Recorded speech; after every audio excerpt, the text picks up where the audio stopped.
ముసునూరులో CM Chandrababu Naidu మాట్లాడుతున్నారు. Live ద్వారా చూద్దాం. ప్రతి పాప్కార్న్ కోన్ పై ఖర్చు చేసిన డబ్బులన్నీ 70% పైగా బ్రెజిల్, అర్జెంటీనాకి వెళ్ళాయి. ఈరోజు ఆ 70% మన రైతులకే చేరుతా ఉంది. ఇప్పటికే మీరు ఒకసారి చూస్తే దేశానికి 125 million American dollars foreign exchange కూడా ఆదా అయింది. 11 ఏళ్లలో పాప్కార్న్ మొక్కజొన్న ఉత్పత్తి వాటా 30% నుంచి 65%కి పెరిగింది. ఇదన్నీ చూసిన తర్వాత నాకు ఏమాత్రం వారు అన్నారు ఇప్పుడు మాట్లాడుతూ ఏషియా మార్కెట్ అంతా క్యాప్చర్ చేస్తామని. ఏషియా మార్కెట్ కాదు, ప్రపంచంలో అన్ని దేశాలకి ఇక్కడ తయారు చేసిన పాప్కార్న్ పంపించే బాధ్యత మీది. మీరు అనుకుంటే 11 ఏళ్ళు చేశారు, ఇంకొక 10-15 ఏళ్లలో గ్లోబల్ మార్కెట్ అన్ని కంట్రీస్ కూడా క్యాప్చర్ చేసే పరిస్థితి వచ్చింది. ఇప్పుడే ఉపరాష్ట్రపతి గారు అంటున్నారు, మంచి ఆలోచన, నేను కూడా మాట్లాడతాను రైల్వే మినిస్టర్తో.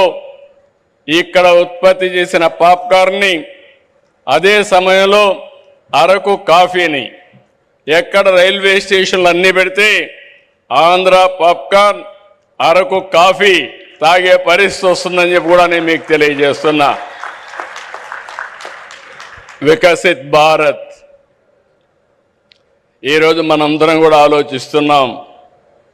ఈరోజు మీరు ఇక్కడ చూస్తే అరకు కాఫీ కానీ, ఇక్కడ పాప్కార్న్ కానీ, కొండవీటి బొమ్మలు కూడా మీరు చూశారు, ఎద్దల బండి కూడా, ఇవన్నీ స్వదేశీ.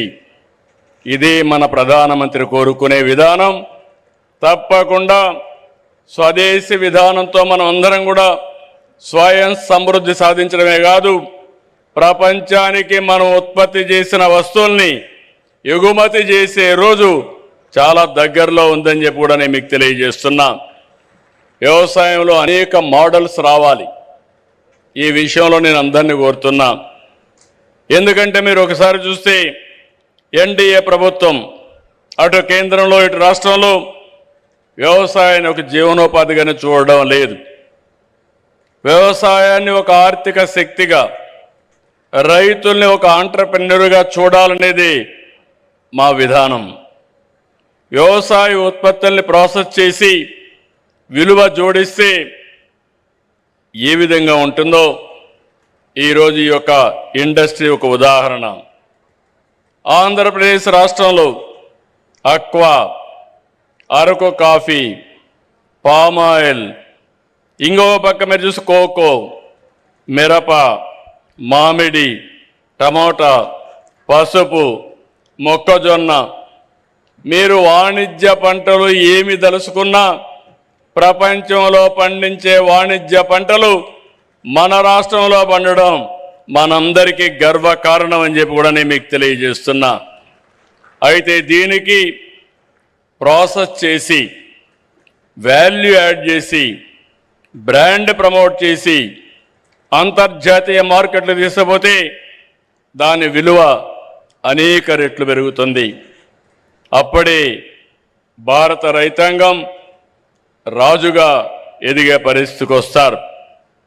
ఈరోజు చాలామంది కుటుంబాలు నేను చూస్తున్నాను, ఒకప్పుడైతే మన రాష్ట్రం నుంచి ఎక్కడ నీళ్లుంటే అక్కడికి మన రైతులు, ఆదర్శ రైతులు వెళ్ళి వ్యవసాయం చేసేవాళ్ళు. ఇప్పుడు నేను పిలిపిస్తున్నాను, ప్రతి ఒక్క రైతు కుటుంబం ఆలోచించాలి. మీరంతా ఫుడ్ ప్రాసెసింగ్కి రావాలి, ఎండ్ టు ఎండ్ సొల్యూషన్ ఇవ్వాలి. ఈరోజు ఇక్కడ చూస్తే ఈ కంపెనీ చేసింది, ఒకసారి అగ్రిమెంట్ చేసిన తర్వాత మెకనైజేషన్ కానీ, ట్రేసబిలిటీ కానీ, ప్రాసెసింగ్ కానీ, బ్రాండ్ ప్రమోషన్ కానీ చాలా పర్ఫెక్ట్గా చేశారు. ఇది భారతదేశంలో ముఖ్యంగా మన రాష్ట్రంలో ఇది ఎక్కువ రావాలని చెప్పి కోరుకుంటున్నా. నేను ఎక్కువ ఫుడ్ ప్రాసెసింగ్ ఎక్కువ ఇంపార్టెన్స్ ఇస్తున్నాను. ఈరోజు మనమంతా కూడా ప్రపంచానికి అక్వా, ప్రాన్స్ కానీ, చేపలు కానీ రొయ్యలు కానీ ఇవన్నీ ఎగుమతి చేస్తున్నాం. కానీ 10% మనం ప్రాసెస్ చేస్తున్నాం. ఈ 10% కానీ 50, 60, 70 తీసుకెళ్తే ఉపాధి వస్తుంది, వాల్యూ అడిషన్ వస్తుంది, ఫారిన్ ఎక్స్చేంజ్ కూడా పెరిగే అవకాశం ఉంటుందని చెప్పి కూడా నేను మీకు తెలియజేస్తున్నాను. అందుకే యువతకు పిలిపిస్తున్నాను. ఆంధ్ర అనగానే టెక్నాలజీలో ముందున్నాం. ఒకప్పుడు ఐటీ, ఇప్పుడు ఏఐ. ఆ పరిస్థితిలో ఉన్నప్పుడు మీరు వ్యవసాయ రంగాన్ని జోడించి ఫుడ్ ప్రాసెసింగ్కి వస్తే ఆకాశమే హద్దుగా ఎదిగే పరిస్థితి వస్తుందని చెప్పి కూడా నేను మీకు తెలియజేస్తున్నా. అందుకే ఈ ప్రాజెక్ట్ని చూస్తే ఫార్వర్డ్ బ్యాక్వర్డ్ ఇంటిగ్రేషన్, పొలం నుంచి వినియోగదారుడి వరకు ట్రేసబిలిటీ పెట్టారు. ఎక్కడికక్కడ మూమెంట్ కూడా మానిటర్ చేసే పరిస్థితికి వచ్చారు. ఇలాంటివి చూసినప్పుడు నేను అందుకే మీ అందరికీ ఒకటే విజ్ఞప్తి చేస్తున్నా. ఆంధ్రప్రదేశ్ ఈరోజు నేను చాలాసార్లు చెప్పాను, ఈరోజు టెక్నాలజీ నాలెడ్జ్ ఉంది, ఇన్స్పైరింగ్ టైంలో ఉన్నాం. నేను 1 ఫ్యామిలీ 1 ఆంటర్‌ప్రెన్యూర్ అన్నాను. అంటే ప్రతి ఒక్క కుటుంబంలో ఒక పారిశ్రామికవేత్త రావాలనేది నా ఉద్దేశం. ఆ పారిశ్రామికవేత్త కూడా ఏదో ఇక్కడ చేయడమే కాదు, మనం పండించిన లేకపోతే మనం ఉత్పత్తి చేసినటువంటి ప్రోడక్ట్ని గ్లోబల్ ప్రోడక్ట్గా చేయాల్సిన అవసరం ఉంది. ఆ దిశగానే ఈరోజు మన వాళ్ళు చేశారు. చాలా సంతోషం. దీనికి మరొక్కసారి మనస్ఫూర్తిగా అభినందిస్తూ ఒక్క విషయం మనం గుర్తుపెట్టుకోవాలి. ఆహారపు అలవాట్లు మారాయి. దానికి అనుగుణంగా పంటలు సాగు కూడా మారాలి. ఒకప్పుడు వరినే పండించేవాళ్ళం, ఇప్పుడు బియ్యం తినే తగ్గించారు. కార్బోహైడ్రేట్స్ తగ్గించి ప్రోటీన్ కానీ ఫ్రూట్ కానీ ఇలాంటి ఫుడ్కు పోయే పరిస్థితికి వచ్చారు. అందుకే మనం కూడా రాబోయే రోజుల్లో ఇక్కడ చూశాను నేను, ఇప్పుడు వస్తా ఉంటే చూస్తే నూజివీడు ప్రాంతం అంతా కూడా ఎంత కళకళలాడుతూ ఉందంటే ఎక్కడ చూసినా పామాయిల్, హార్టికల్చర్, అదే మాదిరిగా కోకో, ఇవన్నీ చూసినప్పుడు చాలా ఆనందంగా ఉంది. ఒకప్పుడు మచిలీపట్నం ఏరియాని చూస్తే ఇక్కడ రైతాంగం బాధపడేవాళ్ళు. ఇప్పుడు ఈ ప్రాంతం రైతాంగాన్ని చూసి మచిలీపట్నం, కృష్ణా డెల్టా రైతాంగం ఆలోచించే పరిస్థితికి వచ్చిందంటే అది మార్పులో వచ్చిన విధానం. ఆ విషయం మనం గుర్తుపెట్టుకోవాలి. ఈరోజు రాష్ట్రంలో అక్వాకల్చర్ని, హార్టికల్చర్ని, వాణిజ్య పంటలనే పండిస్తున్నాం. ఒకప్పుడు రాయలసీమ కరువు సీమ, ఇప్పుడు రాయలసీమలో సిరులు పండించే పరిస్థితికి వచ్చాం. ఇంకో పక్క ఈరోజు మీరు చూస్తే దీని మీద పెద్ద ఎత్తున నేను ఎప్పుడూ మాట్లాడుతున్నాను. రాబోయే రోజుల్లో 20-30 సంవత్సరాల్లో ఎలాంటి పంటలు ఉండాలి, ఎలాంటి ఆర్థిక వ్యవస్థ ఉండాలి, దేనికి భవిష్యత్తు ఉంటుందో ఎప్పటికప్పుడు మాట్లాడుతూ మాటల్లోనే కాదు యాక్షన్లో కూడా చేయడం కోసం రాయలసీమని ప్రపంచానికే ఒక హార్టికల్చర్ హబ్గా తయారు చేస్తున్నాం. సెప్టెంబర్లో 1,00,000 కోట్ల రూపాయలు ఖర్చు పెట్టే ప్రాజెక్ట్ని ప్రారంభిస్తున్నాం.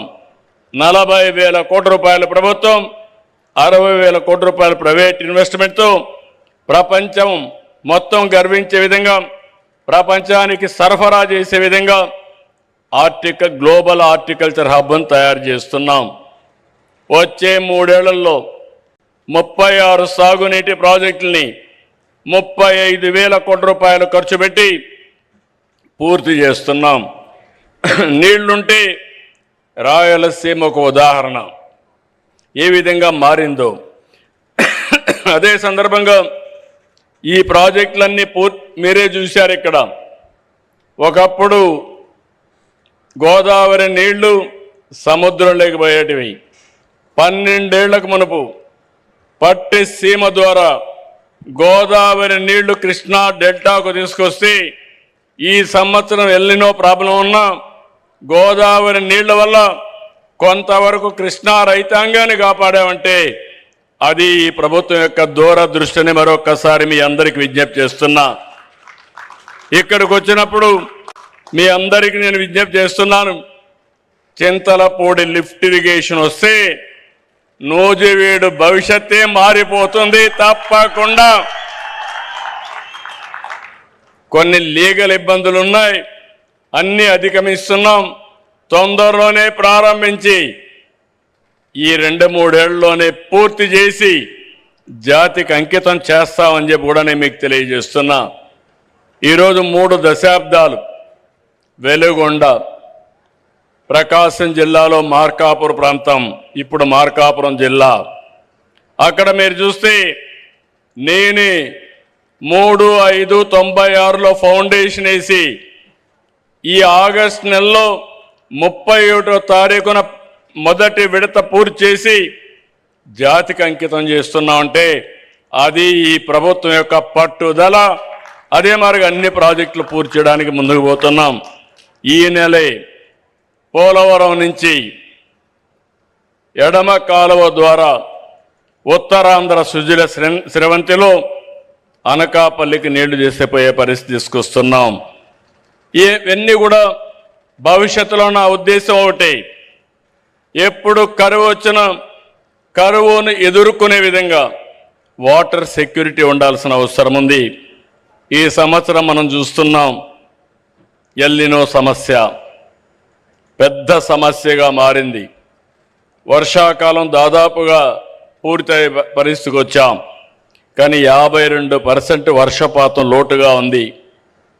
ఎక్కడ చూసినా వర్షాభావం ఉంది. అయితే ఈరోజు మనందరం ఏదైతే ప్రకృతి సేద్యం ద్వారా ఆల్టర్నేటివ్ క్రాప్లు కూడా పోయే పరిస్థితికి వచ్చాం. పప్పు ధాన్యాలు కానీ చిరుధాన్యాలను ప్రోత్సహిస్తున్నాం. ఇది ఈ సమయంలో ప్రతి ఒక్క రైతు కూడా గుర్తుపెట్టుకోవాల్సిన అవసరం ఉంది. ఒక సంక్షోభాన్ని సవాలుగా తీసుకుని రైతాంగాన్ని అప్రమత్తం చేసి ప్రత్యామ్నాయ పంటలే కాకుండా మళ్ళీ ప్రతి ఒక్క రైతు కూడా భూమిని ఖాళీగా పెట్టకుండా ఏం చేయాలనో గైడ్ చేసే పరిస్థితికి వస్తున్నాం. దీన్ని సద్వినియోగం చేసుకోవాల్సిన అవసరం రైతులపైన ఉందని చెప్పి కూడా నేను మీకు తెలియజేస్తున్నా. ఇవన్నీ మనం చేయగలిగితే తాత్కాలికంగా మనం సమస్యను ఎదుర్కోవడం, శాశ్వతంగా నీటి సమస్యను పరిష్కారం చేసి వాటర్ సెక్యూరిటీ తెచ్చుకోగలిగితే సమస్యల పరిష్కారం అవుతాయి. ఈ సందర్భంగా నేను ఉపరాష్ట్రపతి గారిని మనస్ఫూర్తిగా అభినందిస్తున్నా. దేనికంటే ఆయన మాట్లాడినప్పుడు గోదావరి కావేరి నదుల అనుసంధానం కావాలి, దేశంలో ఉండే నదుల అనుసంధానం కావాలని కోరుకునే వ్యక్తి మన ఉపరాష్ట్రపతి రాధాకృష్ణ గారు.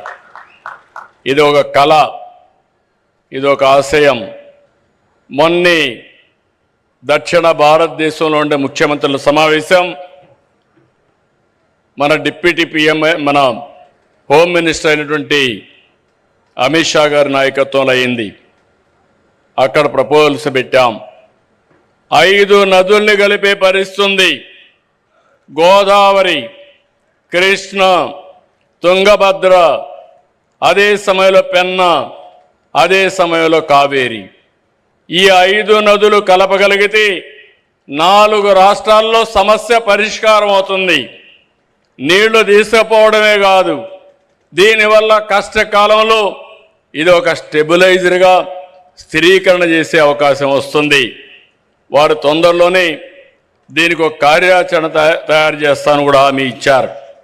ఎందుకంటే ఒక్కసారి గోదావరి కావేరి పూర్తి చేసి ఆ తర్వాత గోదావరి మహానది పూర్తి చేసి అక్కడి నుంచి మహానది గంగా పూర్తి చేసి ఆ తర్వాత గంగా బ్రహ్మపుత్ర పూర్తి చేసుకుంటే సైమల్టేనియస్ కానీ 1 by 1 పూర్తి చేసిన ఈరోజు కొన్ని వేల టీఎంసీ నీళ్లు గంగా నుంచి సముద్రంలోకి పోతున్నాయి, గోదావరి నుంచి సముద్రానికి పోతున్నాయి. ఈ నీళ్లన్నీ మనం ఉపయోగించుకోగలిగితే ఇంకా దేశానికి తిరుగు లేదు. దేశ భవిష్యత్తు అన్స్టాపబుల్ అని చెప్పి మరొకసారి మీ అందరికీ విజ్ఞప్తి చేస్తున్నాను. ఈ సమస్యని ముందుకు తీసుకుపోతున్నటువంటి ఉపరాష్ట్రపతి గారిని మనస్ఫూర్తిగా అభినందిస్తున్నాం. అలాగే గోర్మే సంస్థ మరిన్ని విజయాలు సాధించాలని మీరు చేసింది ఒక వినూత్నమైన కార్యక్రమం. ఇది అవుట్ ఆఫ్ బాక్స్ థింకింగ్. దీనికి అభినందిస్తున్నాను. మీరు ఒక స్ఫూర్తినిచ్చారు. రాష్ట్రంలో ఉండి ఎవరైతే చదువుకున్న వ్యక్తులు ఉన్నారో ఆలోచనలు మారాలి. ఉద్యోగం వల్లనే ఆదాయం వస్తుంది కాకుండా మీరే 10 మందికి ఉద్యోగాలు ఇచ్చే పరిస్థితి రావాలన్న అభిమతం. మీరు చేసే ప్రతి ఒక్క పనికి ఈ ప్రభుత్వం పూర్తిగా సహకరిస్తుంది. భవిష్యత్ అంతా కూడా స్టార్టప్లు, ఇన్నోవేషన్, ఇంకో పక్కన పెద్ద ఎత్తున క్రియేటివిటీ అని చెప్పి తెలియజేసుకుంటూ అవన్నీ కలిపి స్ఫూర్తిని నింపినటువంటి పట్టాభిరామారావు గారిని, ఈ సంస్థ గోర్మే సంస్థని మనస్ఫూర్తిగా అభినందిస్తూ వన్స్ అగైన్ వారికి ధన్యవాదాలు తెలియజేసుకుంటూ, కంగ్రాచులేషన్ తెలియజేసుకుంటూ సెలవు తీసుకుంటున్నాను. ఇప్పుడు జై భారత్ గట్టిగా చెప్పాలి. జై భారత్, జై భారత్, జై తెలుగు తల్లి, జై తెలుగు తల్లి, జై హింద్.